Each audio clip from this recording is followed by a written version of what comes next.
Kepingin kerja ke Jepang tapi takut ditipu LPK. Enaknya gimana ya cara filter LPK yang nakal agar kamu nggak ketipu? Tonton video ini sampai akhir.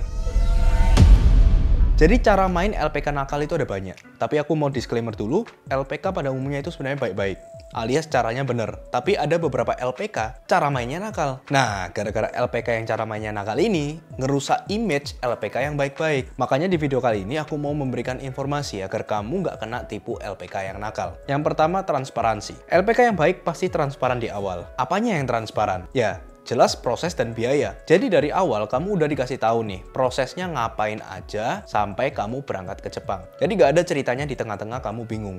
Ini ngapain sih aku? Habis ini mau ngapain? Habis itu mau ngapain? Itu nggak ada yang kayak gitu. Contoh, kalau kamu kerja perhotelan lewat aku nih. Aku pasti jelaskan dari awal prosesnya pasti belajar bahasa dulu. Sambil belajar bahasa, kami minta siapkan dokumen seperti akta lahir, ijazah, KTP, CV, surat keterangan wali, surat komitmen diri, surat persetujuan lurah, SKCK, paspor, dan dokumen lainnya. Habis gitu, kamu bisa ambil psikotes dan pra-MCU. Setelah keluar hasil psikotes dan pra-MCU, dokumen kamu akan dikirim untuk penempatan kamu di perusahaan sponsor. Sambil belajar bahasa Jepang, kamu bisa belajar juga SSW, biar nggak makan waktu dan bisa berangkat lebih cepat kalau dilakukan secara paralel. Khusus SSW perhotelan ya, karena nggak terlalu banyak butuh bahasa Jepang. Nah, setelah selesai belajar, kamu akan tes bahasa dan SSW. Kalau lulus, maka kan dapat 2 sertifikat tuh. Maka kamu siap untuk wawancara dan kontrak kerja. Setelah itu, kamu akan medical check up akhir. Setelah medical check up, maka dokumen kamu seperti paspor, SKCK, hasil MCU, dan sertifikat bahasa serta SSW akan dikirim ke Jepang lagi. Habis itu kamu tunggu COE, lalu terbitkan yang namanya EKTKLN dan BPJS-TK. Baru dibookingkan tiket pesawat oleh perusahaan, dan kamu bisa menerbitkan yang namanya visa. Habis itu ya kamu tinggal berangkat. Jadi proses dari 0 sampai wawancara itu kurang lebih 4 bulanan. COE turun kurang lebih 3-4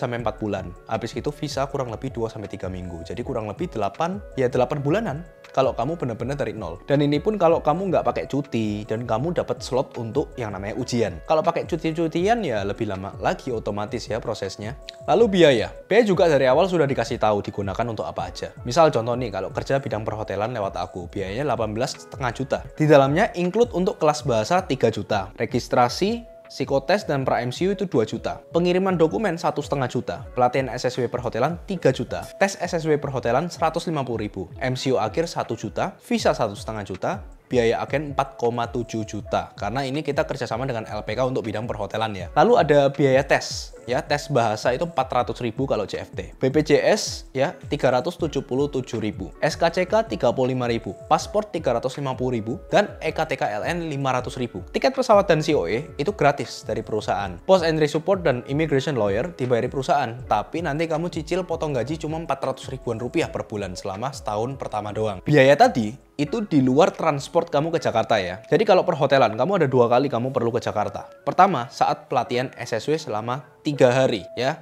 Dan 1 hari ujian. Jadi total yang pertama ini ada 4 hari kamu perlu di Jakarta. Nah yang kedua, kamu perlu ke Jakarta lagi waktu berangkat ke Jepang. Jadi kita bareng-bareng dengan murid-murid lain dari Jakarta semua berangkatnya. Karena tiket dari perusahaan dapatnya dari Jakarta. Udah. Itu aja kalau di Pocket Nihongo yang perlu kamu ke Jakarta. Dan ini khusus perhotelan doang. Total 5 harian lah kamu perlu ke Jakarta. Sisanya proses belajar dan pengurusan dokumen dilakukan full online. Jadi kamu nggak usah nginep asrama dan masih bisa lanjutin kerjaan kamu yang sekarang.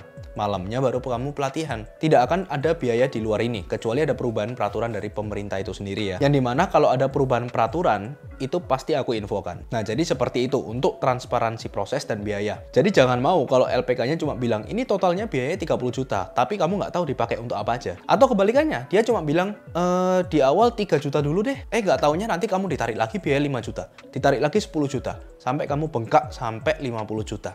Kaget kan? Lalu yang kedua, itu metode tarik ulur ya. Jadi muridnya sengaja nggak dilulusin agar dia bayar lagi untuk belajar. Padahal sertifikat yang dilihat itu JLPT atau JFT untuk bahasa dan SSW untuk keterampilan. Jadi ya asal kamu punya sertifikat ini dari yang lembaga resmi pemerintah, meskipun kata LPK-nya kamu nggak lulus tes dari LPK, ya benernya kamu bisa cari job kalau sudah punya 2 sertifikat ini. Nah kalau di Pocket Nihongo, emang yang nggak lulus standar kita nggak lulusin. Tapi kalau dia absensi dan PR-nya bagus, kita kasih kelas mengulang itu gratis. Jadi nggak double-double dia bayarnya. Ada juga yang tarik ulurnya seperti ini nih. Jadi pelatihannya kalau nggak lulus dia bolehlah ngulang gratis. Tapi tujuannya agar dia bayar asrama lagi. Jadi dia nginep di kos-kosannya LPK lebih lama. Nah ini Kalau kayak gini, ini model bisnisnya dia kos-kosan, bukan pelatihan kerja sebenarnya. Terus berikutnya yang ketiga, ada juga yang cara mainnya nakal gini nih. Dari nol, pelatihan sampai berangkat, murahnya nggak masuk akal. Cuma 1 juta misalnya. Tapi begitu kamu kerja di Jepang, potongan gaji kamu juga nggak masuk akal. Karena dia tarik komisi bulanan dari potong gaji kamu. Dan ini nggak boleh tanpa adanya tanda tangan kontrak dengan pihak ketiga. Jadi nggak ada ceritanya ya. Kamu tiba-tiba nggak tanda tangan apa-apa, terus tiba-tiba kamu dipotong segitu banyak yang tidak ada di kontrak kerja. Nah itu kamu bisa nuntut. Nah, tapi ini beda ya dengan yang namanya dana talangan. Kalau dana talangan itu kamu dipinjemin duit. Ya, kamu diutangin, tapi kamu cicil pas kamu udah kerja di Jepang. Kalau yang cara main tadi, yang aku bilang tadi, itu karena komisi. Ya, jadi komisi itu akan ditarik selama kamu kerja di situ. Jadi ya nggak ada yang namanya lunas, itu nggak ada. Ditarik terus. Dan ada juga yang lebih parah ya.